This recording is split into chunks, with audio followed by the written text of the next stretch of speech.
Good afternoon, everyone. I'm Gary Keynote, and I'm Group Engineer for Electrification with Atkins. I also act as Atkins Technical Authority for Overhead Line, and I look after electrification design for major projects, as well as the development of some of Atkins' cost reduction techniques for electrification, using digital tools and techniques to challenge some of the existing assumptions about overhead line requirements. As such, I'm in a very privileged position. I'm involved with best practice in terms of design and construction processes, as well as being involved with some of the technological advances being made in the industry.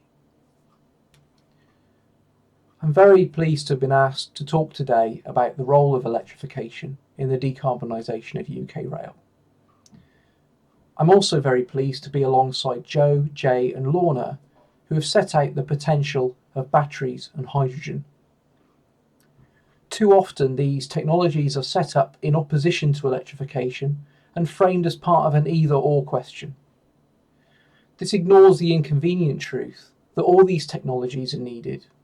Batteries and hydrogen clearly have a role to play in the decarbonisation of rail. But for the majority of the network, electrification is the only option. This is due to simple, unavoidable laws of physics, which no amount of research can change. It's the dominance of this misunderstanding in the rail decarbonisation discourse that led a group of railway engineers to collaborate on a new report issued last week. The report is titled Why Rail Electrification, and my co-authors and I are very pleased that RIA agreed to support publication of the report as part of the Rail Decarb 21 campaign. The report analytically and objectively considers all forms of rail decarbonisation. It demonstrates with evidence that battery and hydrogen trains will have an important role to play in both the transitional and the eventual network. But it concludes that electrification is the only feasible option for the majority of rail lines on the network. It also, perhaps for the first time, assesses the embodied carbon impacts of electrification, showing that the carbon emitted during electrification construction is quickly repaid by the diesel emission savings, with a payback period of less than 5 years. Now, Joe, Jay and Lorna have highlighted that battery and hydrogen trains have an important and complementary role, and the report supports this conclusion. But crucially, it sets out why these technologies are not going to develop to the point where they displace electrification.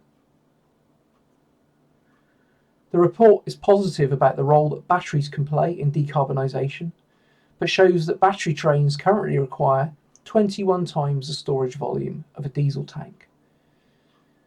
Even with an optimistic doubling of future energy density of batteries, battery traction remains suitable only for short end-to-end journey distances, limiting its use to branch lines or to enable electric trains to travel short distances off the electrified network. Hydrogen trains, meanwhile, require only 12 times the storage volume of a diesel tank, and this clearly means that they have greater potential range than batteries. But their use is still constrained due to the storage room required within the small UK loading gauge. A hydrogen train is capable of speeds close to 100 miles an hour and a range of 1,000 miles before refuelling. And this limits hydrogen trains to secondary routes in the UK.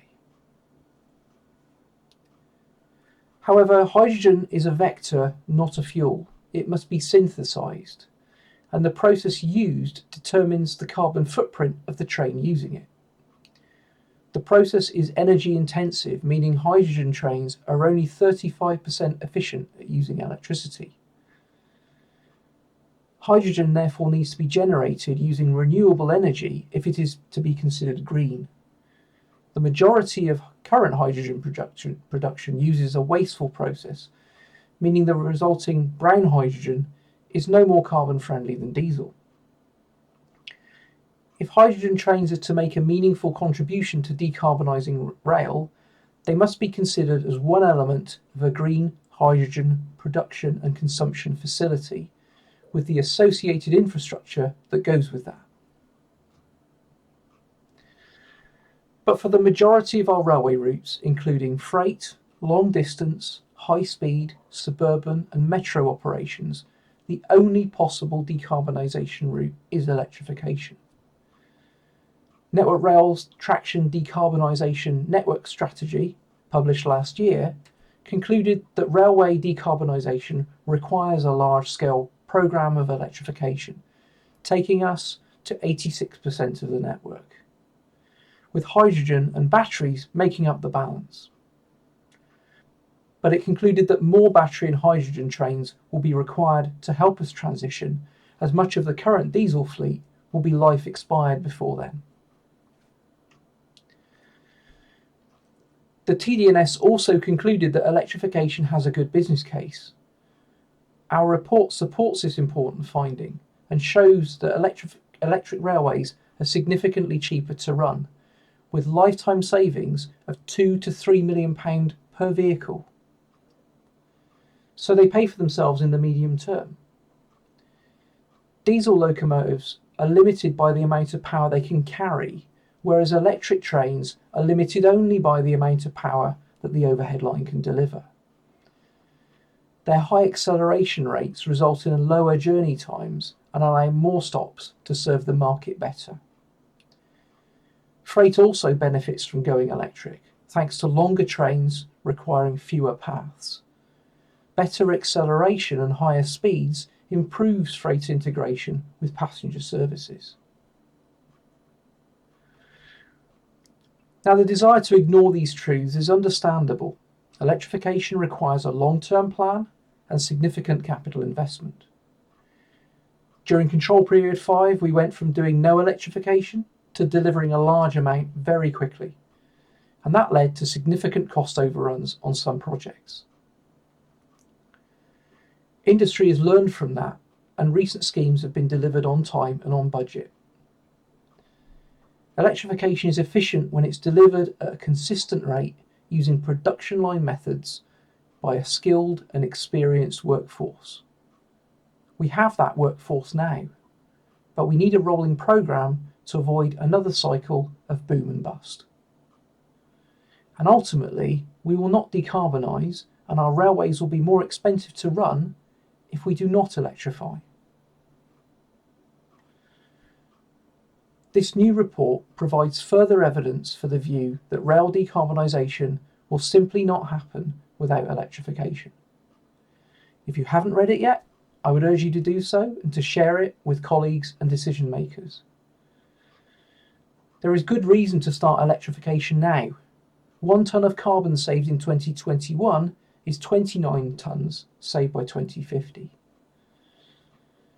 So while we continue to explore the potential for batteries and hydrogen to deal with shorter, more lightly loaded lines and services, and for transitional arrangements, let's get on with electrifying the rest of the network now.